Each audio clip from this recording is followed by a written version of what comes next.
Party పరంగా BC సోదరులకి 42% రిజర్వేషన్లో ఏది సీట్లు అలాట్ చేస్తూ మొదట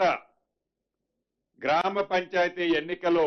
నిర్వహించాలని ఈరోజు కేబినెట్ నిర్ణయించడం జరిగింది. మిగిలిన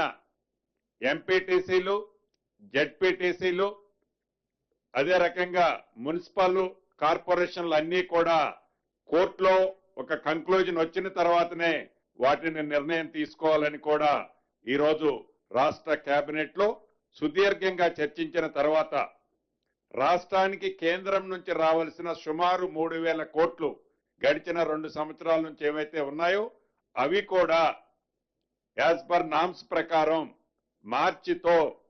ల్యాబ్స్ అయిపోతున్న కారణంగా రాష్ట్రానికి రావాల్సిన 3,000 కోట్లు ల్యాబ్స్ చేసుకోవటం ఇష్టం లేక స్థానిక సంస్థలు ఓన్లీ గ్రామ పంచాయతీ ఎన్నికలు పెట్టాలని ఈరోజు కేబినెట్ నిర్ణయం